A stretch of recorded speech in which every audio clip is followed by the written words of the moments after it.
I'm remembering myself at the age of, let's say I might have been 10 years old.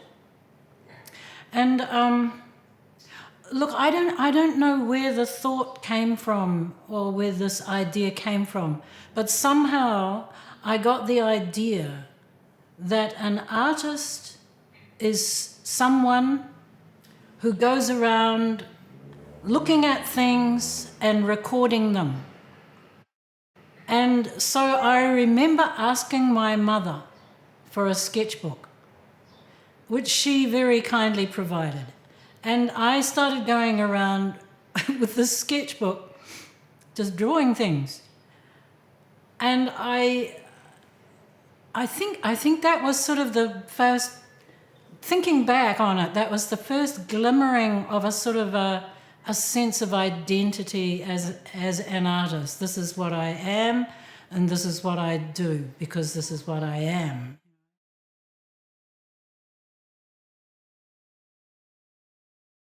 It was the joy of forming relationships and deepening those relationships and learning skills, taking risks, and sharing the joy of creating with a group of women.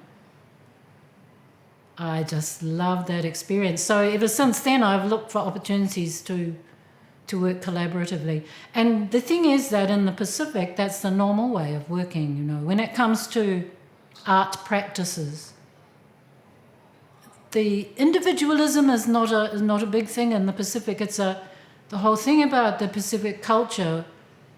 They're very diverse, but the common thread is focus on community and in working together in groups. That is, you're measured by your ability to get along with others and work as a group, you know. It was very liberating.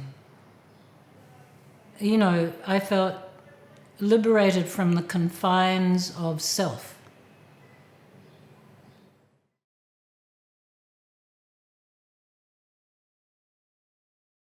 Shall I answer that first of all from the point of view of gender?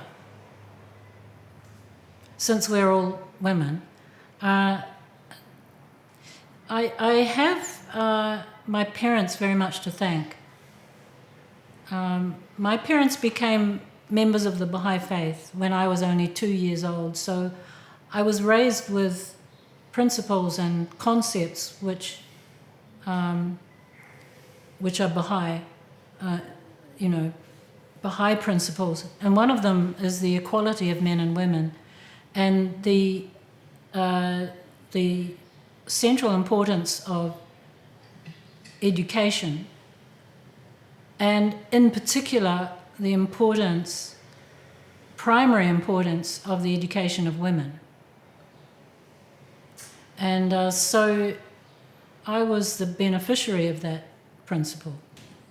And so I was always encouraged to think of myself as someone whose role in life was to make a contribution to society, you know, and to work. This is again a Baha'i principle in action, and to be independent and to be someone who contributes to, you know, to the betterment of society, which is really what being a Baha'i amounts to.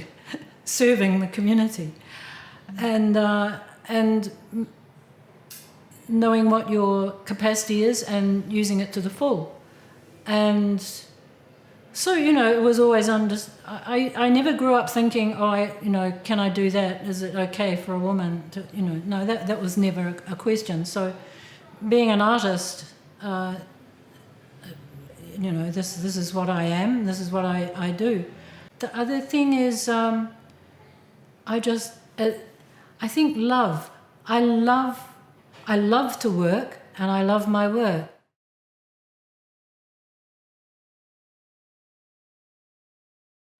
I suppose it also depends on how we see our purpose in life. You know, there's so many ways that we can express ourselves creatively.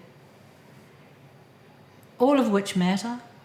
One of the things I'm grateful for is all those years living amongst people, where I was just one of the crowd, nobody.